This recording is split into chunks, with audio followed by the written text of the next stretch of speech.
Hello, and welcome to W Rated, the show where we willingly watch the world's worst rated movies.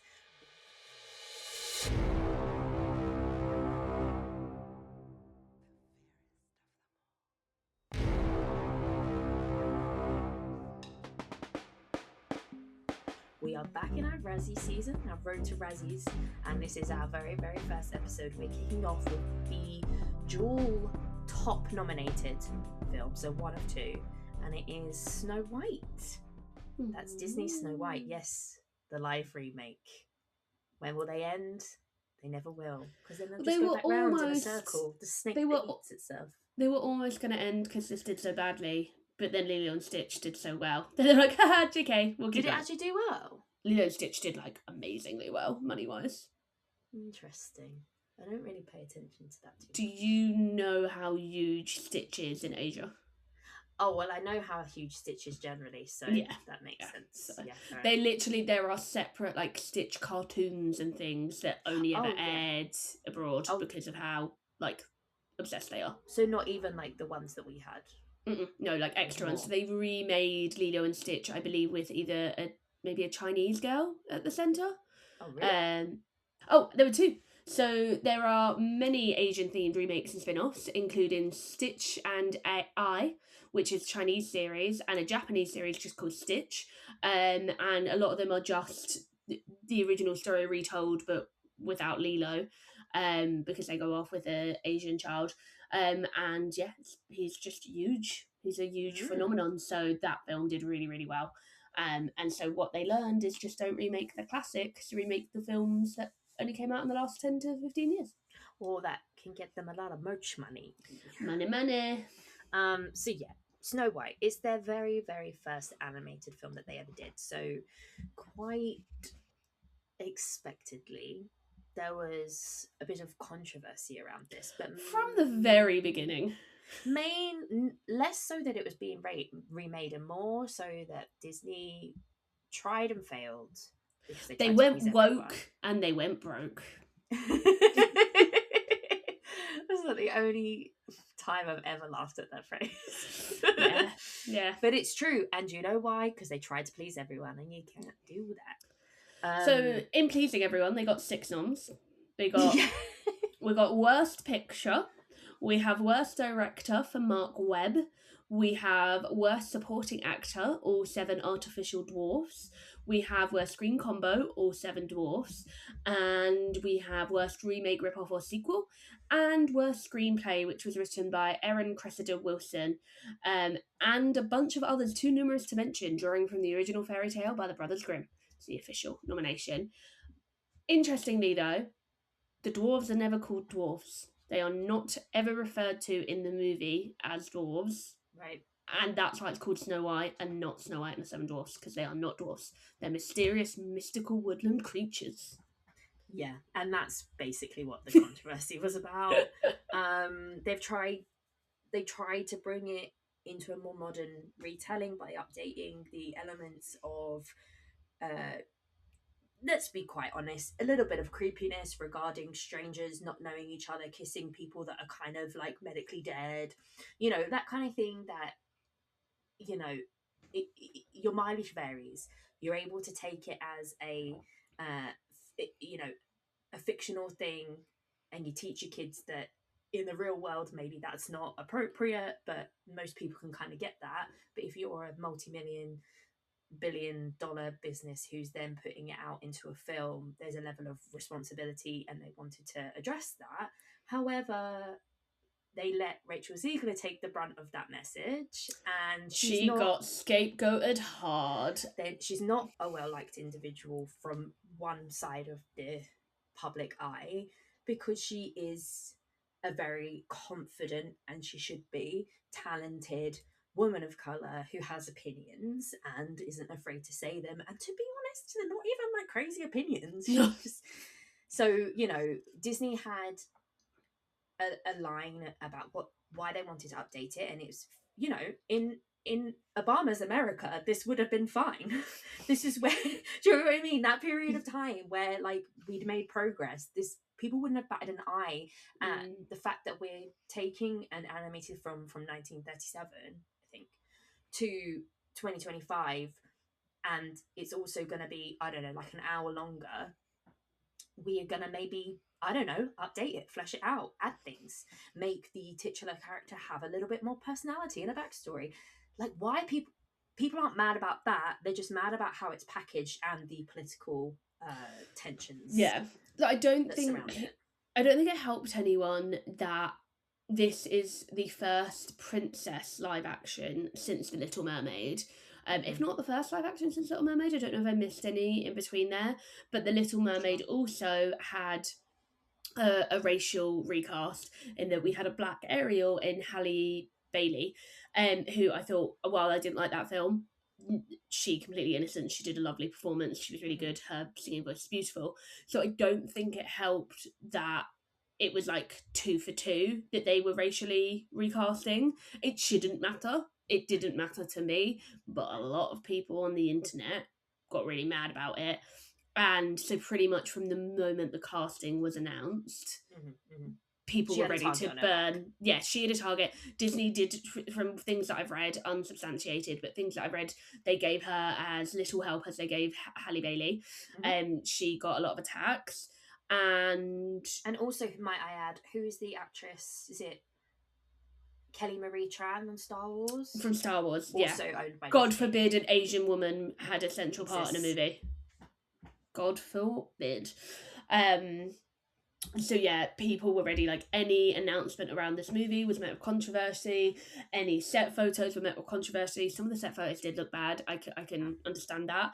But then by the time the film came out, it was already a dud before it was released. And then there was more controversy regarding Segler's, in my opinion, very correct support of Palestine, and Gal Gadot's support of the IDF, which she served. And Disney, when the film didn't do well because of all the negative thoughts around it, decided it was all Zegler's fault for being politically active, and said that the entire film's failure was because she tweeted once about supporting Palestine, and that was the reason that the multi-million-dollar movie failed, because she once also said, "Don't do a bad thing." What's it called? Genocide. Don't do a genocide. I thought you were like kind of like just didn't want to say the word, so I wasn't going to say it for you, just in case there was couldn't remember reason why you didn't want to say it. Couldn't remember the word. Don't do a bad thing. My brain had apartheid, and I was I know it's not apartheid. Yeah. Before we go into anything to do with that, they knew who she was when they cast her. Yeah. This isn't like a new thing. Like, Rachel Zegler's got hate before for no reason, but similar non-reasons.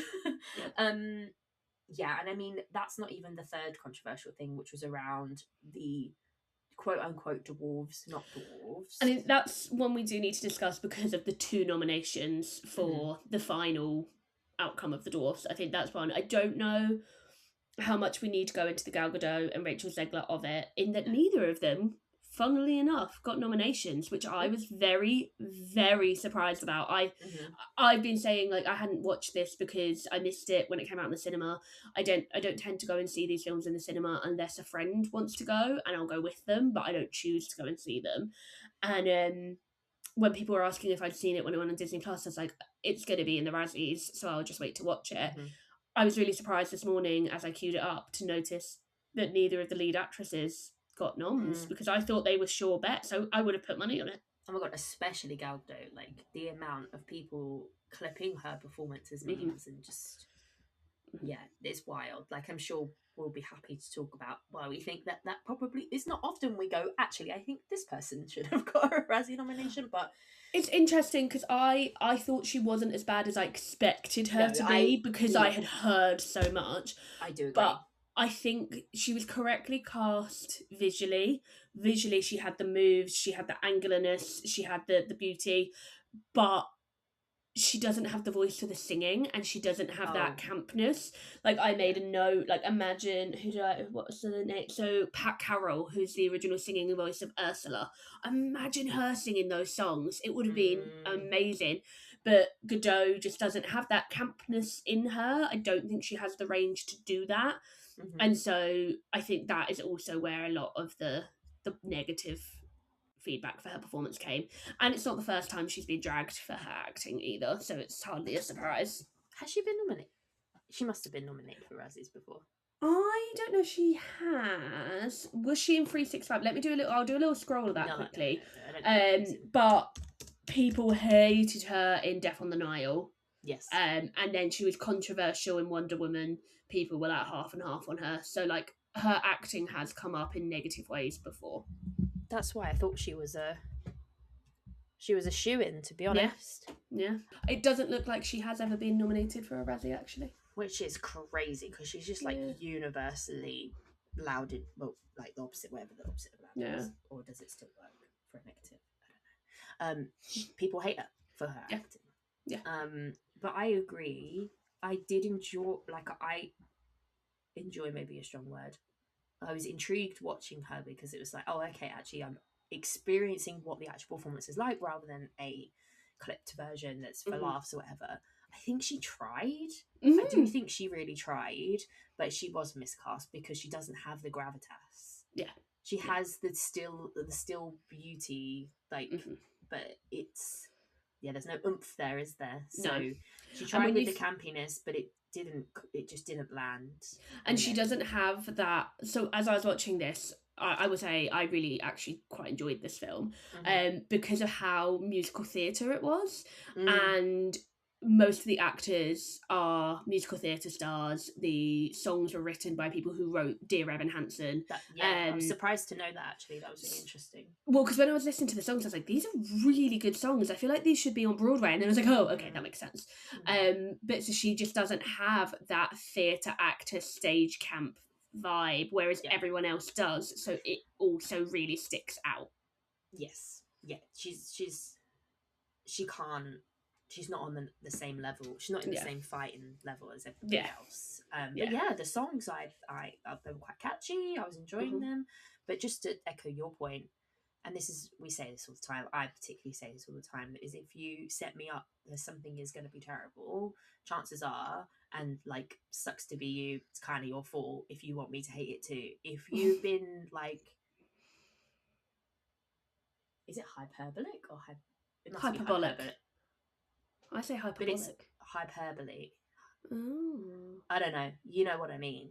If you're going to be like that, then, chances are I'm not going to agree that it's that bad. And I'm going to like it. So just, think about it. And this is one of those ones where I was expecting it to be so bad. But I felt like it was pretty down the middle. Well, so for me, I didn't really choose to see it. I actually sort of wanted to go and see it because I love Rachel Zegler and I love her singing. And this this actually did what I've been asking for from these Disney remakes. It added to the story without massively taking much away, and it gave us multiple new songs, and so I didn't realise until the credits came up. So I knew I liked Rachel Zegler. I thought she was great in this. I think she's great in everything she does. I'm like so pro her. Desperate to. I'm so annoyed I didn't go and see her in Evita. I'm an idiot.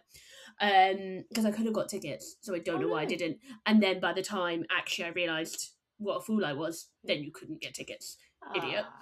But I didn't realise that this is directed by Mark Webb, who's the director of 500 Days of Summer and the Andrew Garfield Amazing Spider-Man movies. Who I have met and interviewed. Yes, you have.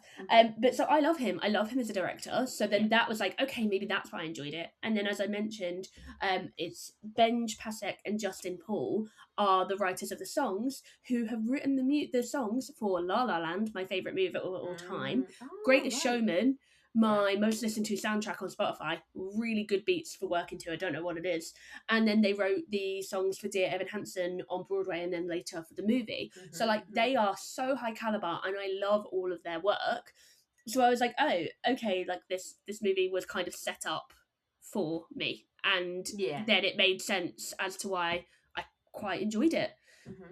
So yeah, just really, really high caliber behind the screen. But you would expect that. It is a Disney film, right? Yeah. And it's just, I think this whole cycle in the last 10 years of the live action remakes is like kind of made everything murky in terms of what to expect from But it's the this. thing of, it's like with this and with Marvel movies, you kind of get surprised when you do get someone of high caliber in them, because you're like, why would you want the poison chalice? Why would you want to touch that?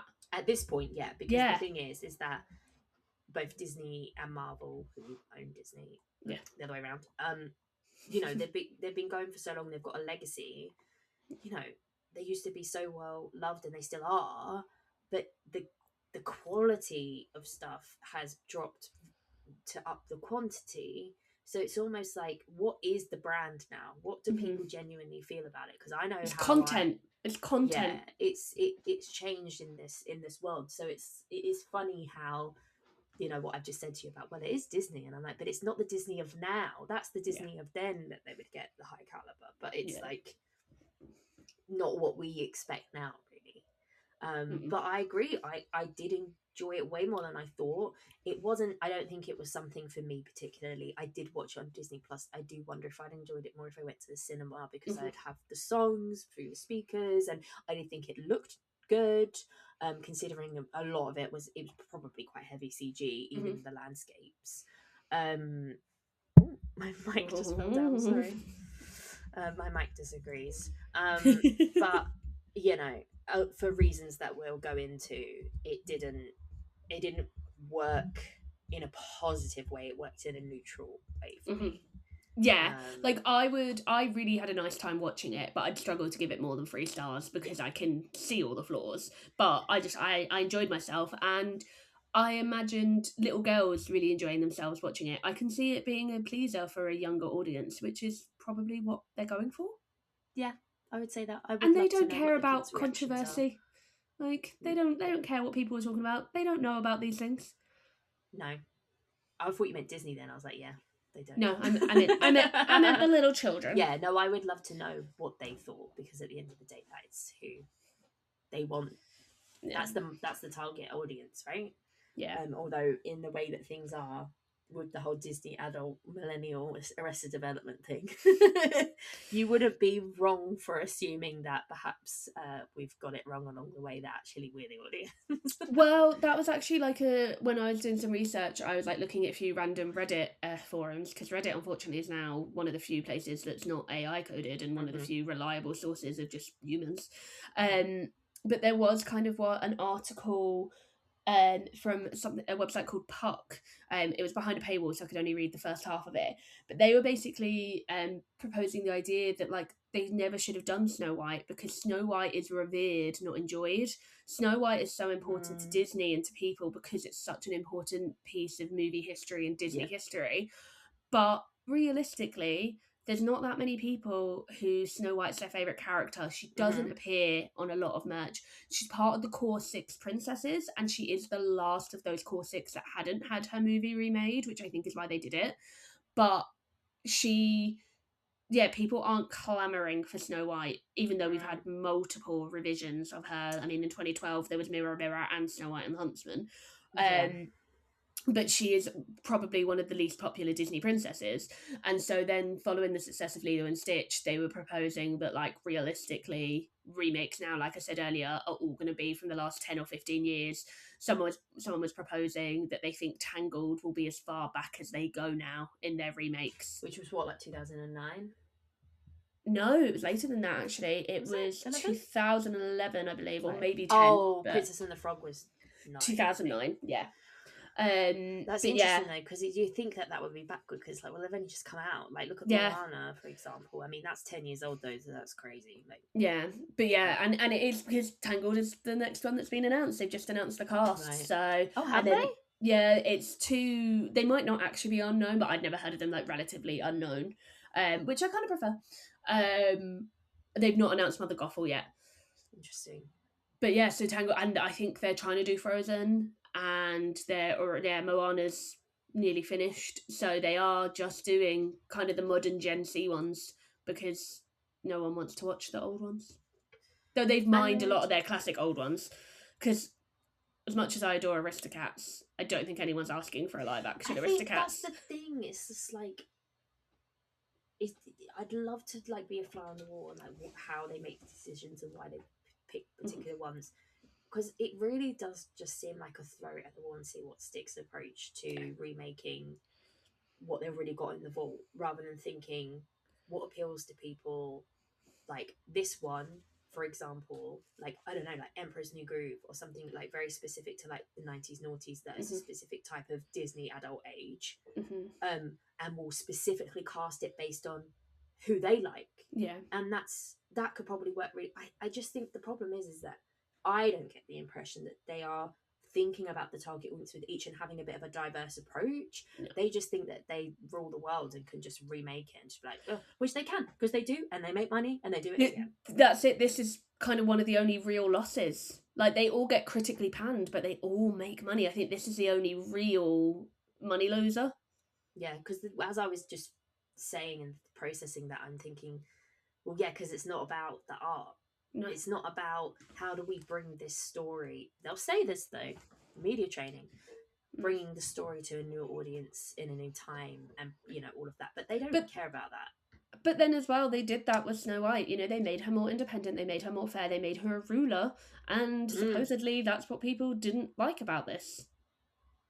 Yeah. And she still got kissed by, not a prince, but she still got kissed by someone. But I think it's just one of those things when they pick apart, and maybe we start talking about the screenplay with these choices. But people just, they don't want things changed because they're like, don't want change, and they take it as a personal affront that something that happened, by the way, not even in your time. This was the 30s. We should be more progressive than the 30s. Can I just say? Even though it feels like we're literally living in the 1930s right now. Yeah. I've lost my train of thought because I'm like, fuck it up. Yeah. But it's like, it's weird. It's not even your time to defend, to be like, oh, it was different then. It's like, you weren't fucking there. How do you know? But it's strange. It's like people have this, I'm trying to put the two together, where people have this kind of like protective viewpoint of Snow White, which I do understand from like a cinema history point of view.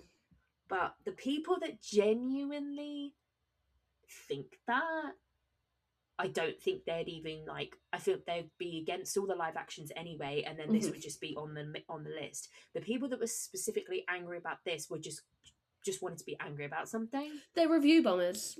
Yeah. That's true. They're people with a certain frame of thought about people's rights. Yeah. Because I'm sorry, but the people that care about the sanctity of Snow White itself don't feel the same about all these live action films because of how they think about it in cinema history.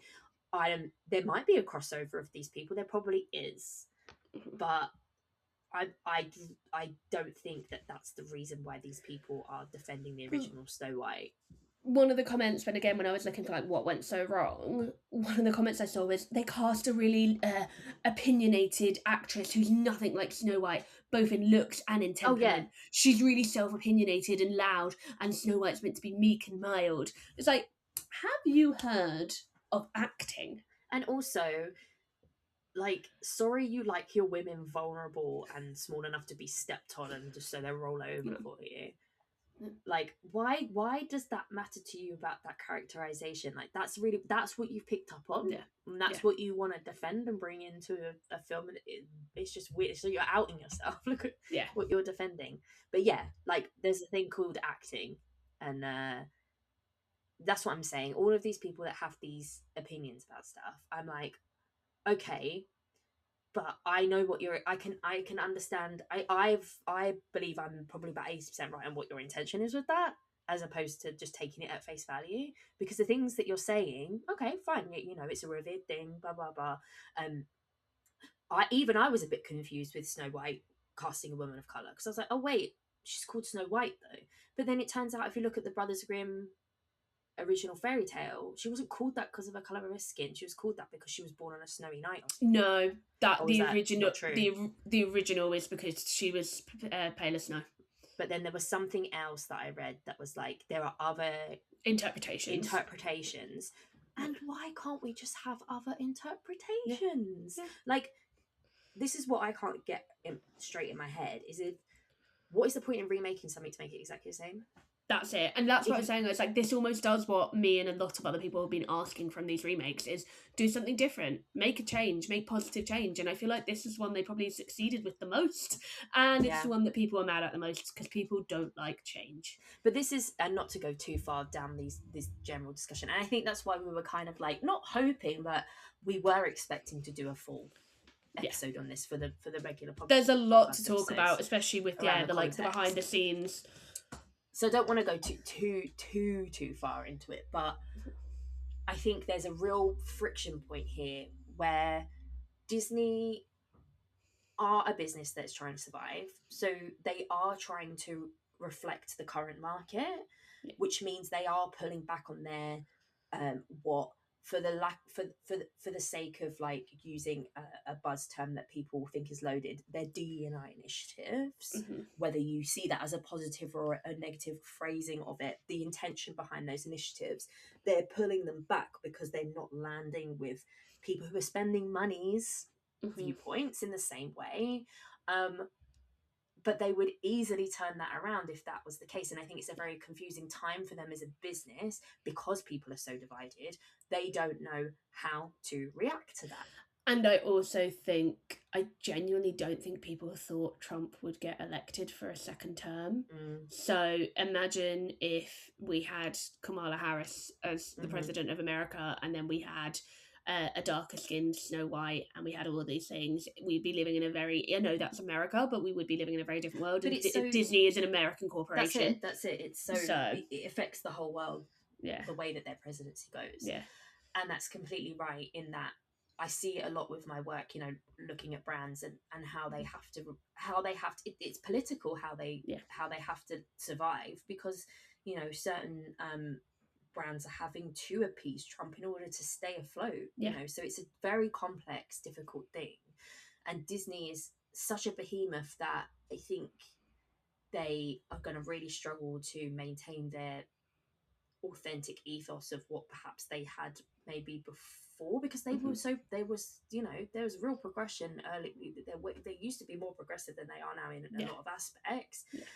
So there is an element of let's just understand reality in that they are a business trying to make money, but they're also an artistic output studio where if people want to enjoy their art, there has to be a real message behind it, and it can't just be a what's the one that gets us through the gates via like a peer review, not a peer review, like a focus group. What gets us the least flack if we go for a focus group and then we output that's not art. No, but it'd be interesting because there is a new CEO of Disney coming in this year. I'm not sure when it's being announced, but it's being announced quite soon. Well, because Bob Iger wasn't supposed to. He came back because the other guy was shitting the bed so much. The other Bob shit the bed because it was a Bob. They're always Bobs. Yeah, so it'll be interesting if this new person is also a Bob. So I think I unfortunately imagine that whoever they're bringing in will be a Trump appeaser because they need people in those parks. Those parks are expensive. Yeah, so I think that's the lay of the land of the context of how we got to where we were with the film. But I suppose let's talk about what we actually thought about the film and the nominations. So we've touched on the changes a little bit in terms of the screenplay. Was there anything else there that you particularly liked the changes of or didn't like? I think I just liked that they did change things. I thought the thing that I found funny though, I think a lot of the damage that was done to this film is Snow White's dress. That dress was atrocious. It looked bad. It looked bad on the set photos and it didn't look much better in the film. And she's in that dress for 3/4 of the movie. The other costumes in the film were all pretty nice. And I think the thing for me that confused me is they changed virtually everything else in some way, which I didn't have a problem with. But when they were so liberal with the other changes, why did they not change that dress that looked awful? And it made it really difficult to take her seriously because she looked silly. And I understand the Snow Whites in the parks probably look better than she does. And I can imagine they probably tried and did various versions, and that is the one that they landed on for whatever reason. I think they were trying to make it.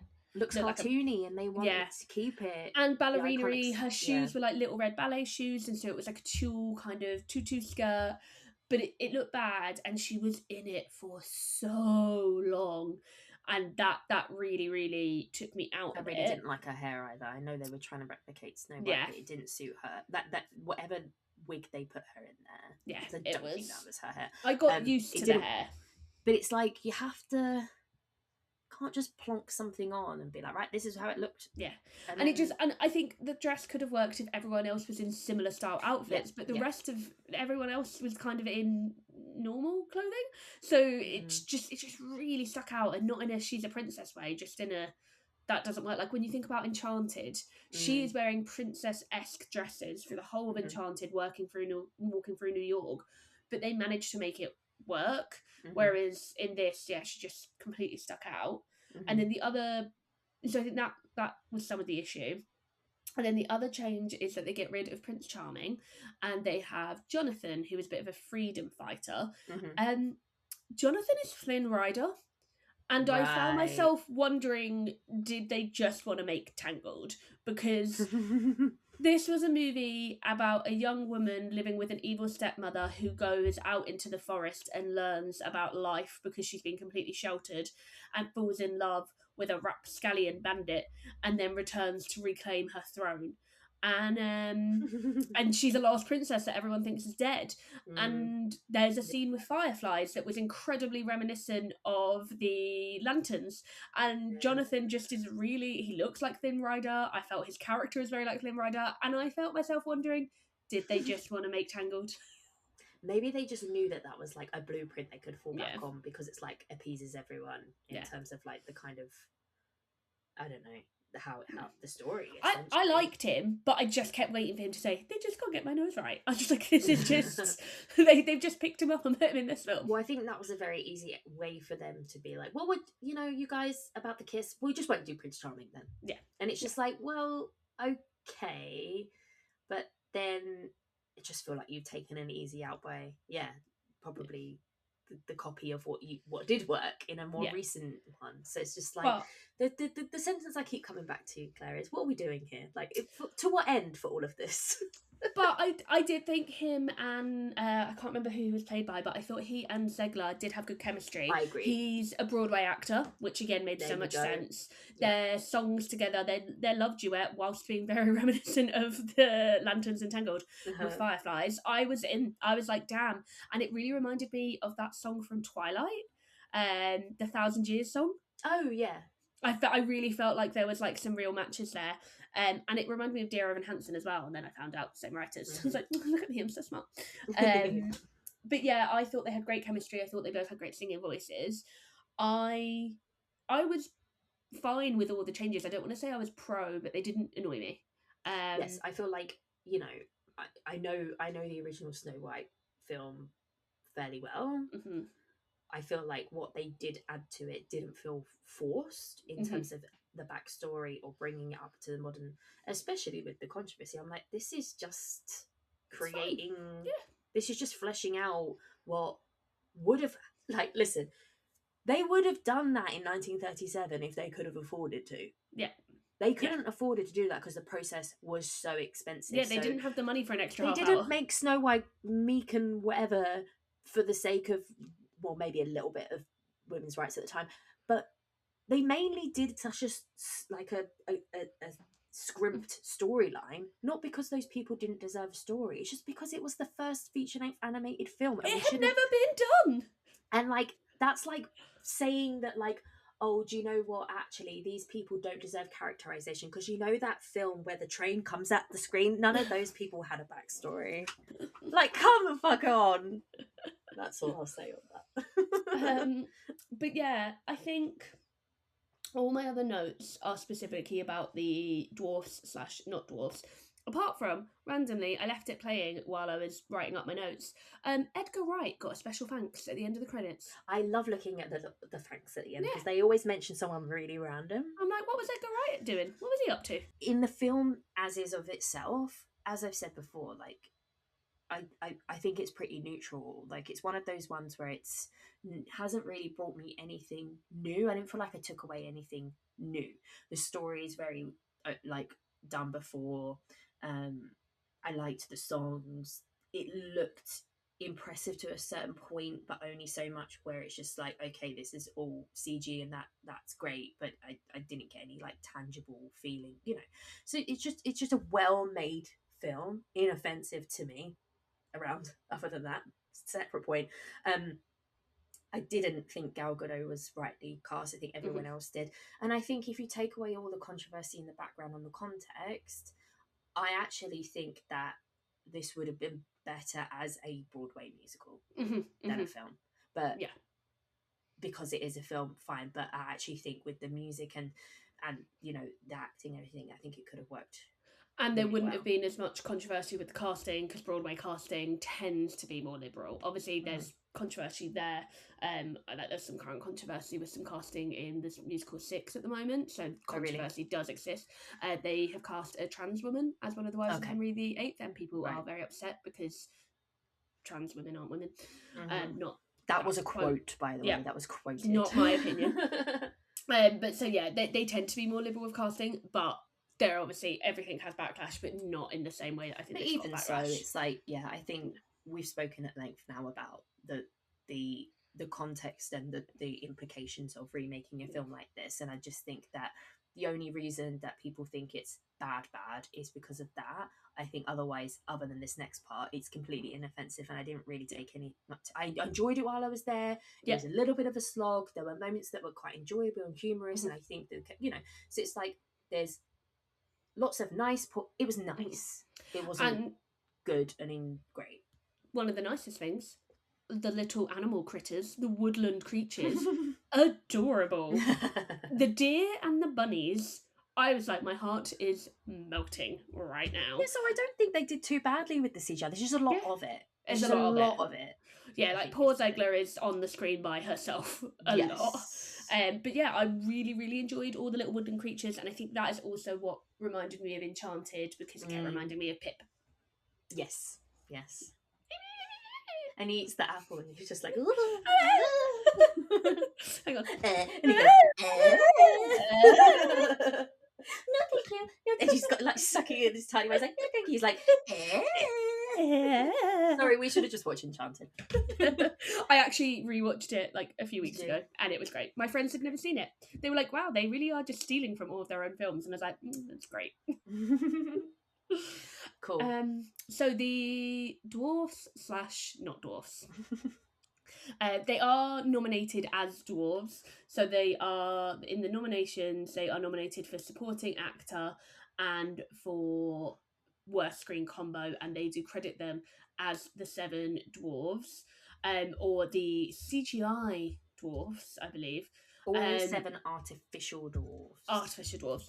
So originally, when this film was in pre-production, they were looking to cast little people, otherwise known as dwarves. Or people with dwarfism. Yes. Peter Dinklage, one of the most famous working actor little people, on the Mark Moran podcast in January 2024, gave them shit about it. He said that he thought it was really backwards that they were even remaking Snow White. He was quite positive about Zegler's casting, but then he said, in that ilk, you're being really progressive in casting a non-white person, but then you are casting little people in these shitty, he didn't use the word shitty, but it was implied, these roles that are the opposite of progressive, they're harmful stereotypes, it's not good for the community. That got quite a lot of backlash. So then Disney said they were re-looking at it, and then they said they were no longer going to be dwarves. They are just mystical woodland creatures who are like 200 and something years old, and they would all be CGI'd. But also, just to add, the backlash came from 2 camps. And that then made new backlash. Yeah, so from Peter Dinklage's comments, got backlash from people who are the staunch defenders of regression, for lack of a better phrase. Yeah.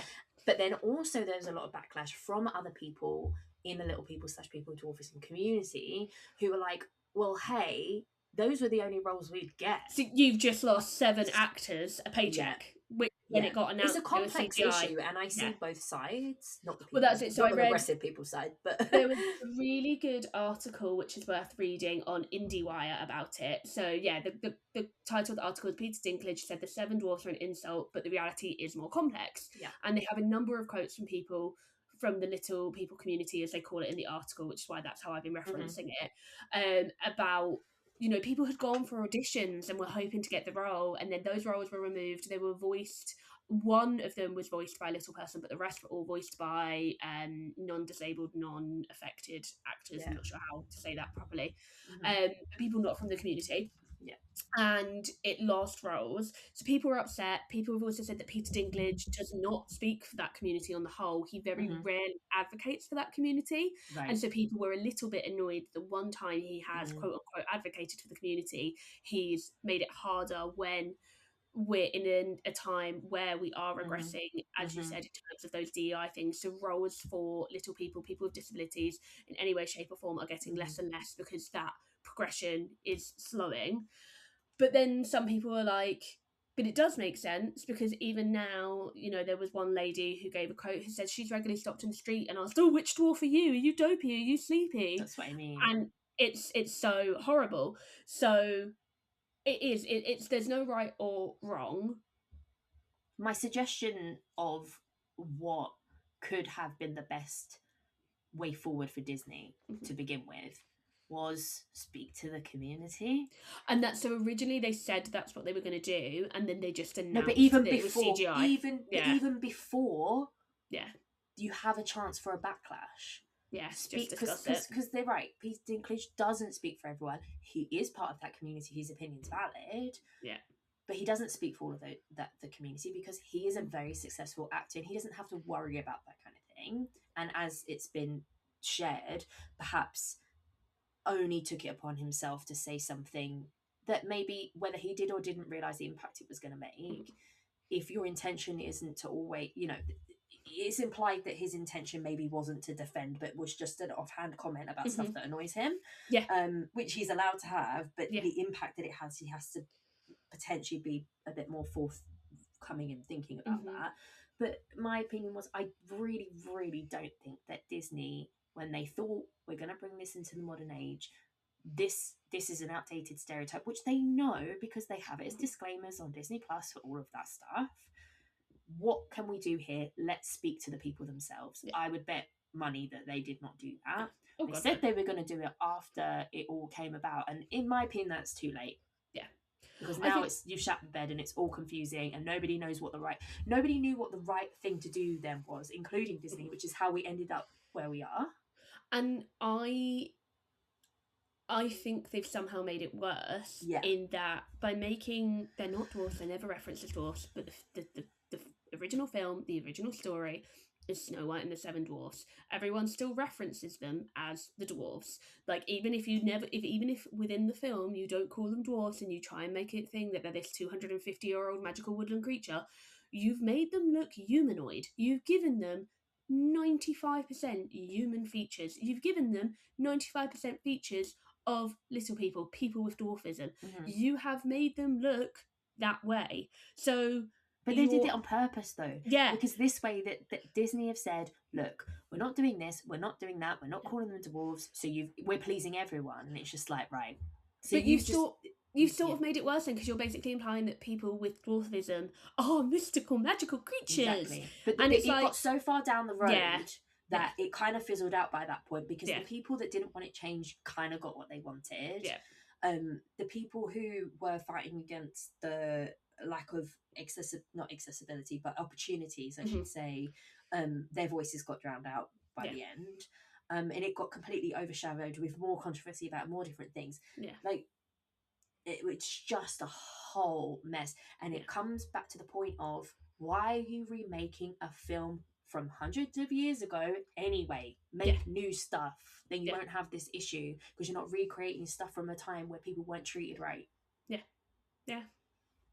It's just bizarre, because it's just like, you wouldn't, there's stuff that you wouldn't touch now that was happening not even 100 years ago, like in terms of stereotypes and all sorts. And yet there's some things that people still think is okay. It's just crazy to me. I don't. But yeah. But for this nomination, I kind of get it. Like, it was annoying to me that they were CGI. It was annoying to me how comical they were. I think it worked for the 1930s movie. I don't think it worked for this movie. It didn't match the tone of the rest of the film. I actually wondered when she originally left the house if that was it, that it was like a token, you got whistle while you work. She went to the house and now they're gone. So I was surprised when they came back. I did kind of like when they came back. I personally think that you can allow things to be complex and enjoy aspects of things whilst also understanding the wider implications that it has. The dwarfs, as in the characters in the film in 1937, dwarfs have always been like a name for a mystical or what's the word I'm looking, fictional kind of like creature or person, whatever. I don't know if like surely the etymology of people with dwarfism, dwarfs, has come from that. So we've named people after that. Is that in itself is something problematic, you know? Yeah. So I think it's just there's so much here. If anything, all I'd say is enjoy your art, but listen to people if they have problems with things where it affects their health, their happiness, their livelihood based on things that they can't change. Yeah. That's all I would say. I don't think it's something that we have to become really moralistic about because it's a very complex issue. I think it's just about educating and understanding the context of things and enjoying what you enjoy, but with an understanding of why it hurts people.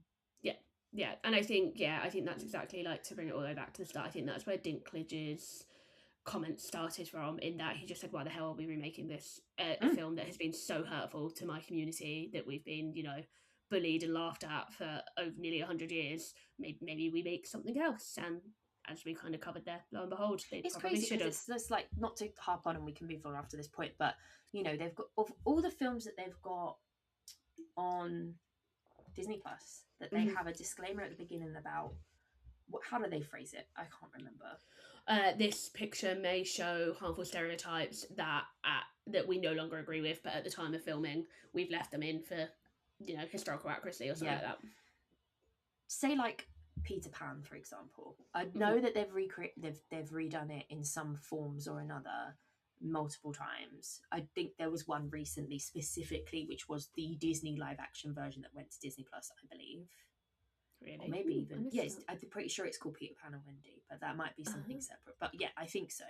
It's just like going, okay, yeah, well, we know the Indigenous American people representation is really bad. That's why we've got the disclaimer on it. But you know, it's central to the story. It is a central part of the plot. So we're just going to keep it in. Oh no, that's bad. Okay, well, why don't we just not have Native American / Indigenous people and just I don't know, get people and paint their face? Oh, that's bad too. Like, it's why are you even dredging that shit up? New stories. Yeah, why are you even dredging that shit up? It's crazy to me, because you would imagine if that had happened, that would have been, you know. So I think sometimes there's certain groups that we're a little bit further behind in understanding why things are problematic and not okay. And I think the disability community, or differently abled people, or people with limb, you know, the whole thing, they're one of the last groups, I think, to kind of be taken seriously in that aspect. So yeah. So I mean, I guess going back, we kind of often do this with the Razzies. I'm just getting up my, like, what else I watched last year. Do you think any of these nominations are deserved? Well, I was just thinking, you know, I guess we've kind of covered from it as a film and as a remake, but like director wise, I think Mark Webb did a good job of what he had. You know, like everything was cohesive, everything was entertaining. People who aren't strong delivered. Yeah. So I personally don't think this would have been down there for me. Well, it wasn't, but even if it wasn't not implied, but like in my head to be bad, I probably just would have been like, not my cup of tea. I don't really like these live action remakes. It'll be middle of the road. It's fine. Yeah. So no, absolute same. I just had a look at like my end of year, and actually the film that I think, funny enough, also came from Disney that deserves to be in the Razzies is Captain America: Brave New World. That was boring. I That was didn't watch terribly it. directed. The script was awful. The CGI was awful. The characterization was awful. So, like when I'm looking at and comparing those two, absolutely, I think there are definitely worse pictures this year than this one. Not at all surprised it is here, but I think Mark Webb did a decent job. I enjoyed the pacing, the flow. I enjoyed the changes. So the screenwriter, who is Erin Cressida Wilson, I enjoyed the changes that she brought to it. So I don't think she deserves to be here. A good job considering the situation Yeah. that she was in terms of balancing doing what is probably intentional about bringing the story up to date, or like fulfilling it, without making it a different film, except it kind of did go towards tangles. yeah. And then so for like best picture, worst director, I don't think it's deserved. For worst screenplay, I don't think it's deserved. And then worst remake, rip-off, or sequel, we always agree that these Disney ones should be there because they should just stop making them, just not exist. Yeah. And then for the supporting actor and screen combo for All Seven Artificial Dwarfs, I understand why that's here. I would have much preferred either an actual CGI woodland creature or real little people affected with dwarfism. I think they sat on the fence and it didn't work for either, and it was off-putting in the scenes where there were loads of humans and then just randomly some little magical old men. Yeah, I think just even I don't know what the answer would have been to get that right, and I think that's because it shouldn't have been a question that was asked in the first place. Yeah. So they did. I think as a business, they probably made the right decision in terms of where they landed to get the least flack. Yeah. But in terms of everything that we've discussed and how it translates on the screen, I didn't mind it too much, but I just was reminded of that issue every time and thinking, well, that could have been someone who would have been seen in this film and got a career off the back of it, and to know that none of them were even voiced by that community is just I like, think one come was. the fuck on. It was like 6 out of 7 ones. That'll come. It's like come out. Oh, I'm not gonna do it. I was just like, come the fuck on. Like you had one job. If that was your easy way out, the least you could have done was that. Yeah. But then would that open up another can of worms? I don't know. Yeah, but so maybe those two noms, they make sense. Whether or not we agree with them, I don't think we even know, but they make sense that they're there. Yeah. Indeed. That's Snow White. Any other thoughts on Snow White? It was a while ago that I watched it, but I do remember it a few hours ago. I do remember liking certain parts. Like, I thought it looked beautiful at certain points, even if it was a bit CGI heavy. I think the chemistry was great. I think the songs were really surprisingly good. Even Gal Gadot, I was just like, at least she's trying. I don't like her, but at least she's trying. Just other than a offensive part, largely inoffensive, but I'm not really surprised by this with the live action, because you are still riding the coattails of a well-known and beloved story. Like, this isn't an original I'm going in and watching. I'm always going to base it off of the feelings that you have for the story, and that can take you either way. It like gives more, but then it also goes, oh, but I prefer that, the original. And then also it's just how like kind of soulless these live action ones are generally. It's always kind of that feels like that for me. So it's a complicated one. This would rate higher up though on if I had to rank all of the live actions I've seen. This would rate on the higher scale for me. Yeah, much better than Beauty and the Beast, in my opinion. They had some good people. They had some good people on the screen and behind the camera. That really they did well with it, considering. So that's, there we go. That's Snow White. Just Snow White. Snow White. No, nothing else. It's Disney's Snow White. They dropped everything else. Yeah. But yeah, that's our first official Razzie episode. One of the big ones with the most nominations. There is one other that will be coming up, which I'm very much looking forward to, because very different film. But also actually a remake from a very old text. Because guess what? people don't like making original films, so we very, very rarely get to actually talk about an original in a true original sense. But that's it for Snow White. So, I mean, if you've got opinions about the controversies, maybe leave them. But if you've got opinions on anything else we've spoken about in terms of, you know, the film itself, I think we'd love to hear. And maybe especially if you've got kids as well, whether they enjoyed it, or whether you're just like a big Snow White fan, like you said, Claire. Like it's not really one. Sure, it's they're one out that's there. all. It's one. They're always. It's always there within Disney because it's the kind of, you know, there with Mickey Mouse in terms of kind of starting the whole journey. But I mean, my dad loves Grumpy. He always has. He always had like Grumpy, like a big mug and everything. Grumpy is kind of the official mascot from the film. Like you get a lot of Grumpy merch. Grumpy or Dopey, I think. Mainly. But even so, I think Grumpy's a lot more because dads get the Grumpy merch. Right. It's like, yeah, you've come to Disney Store or Disneyland. You've got to have something for the dads. So that's it. Let us know, and then we'll look forward for you joining us for the next episode on the road to the Razzies. See you then.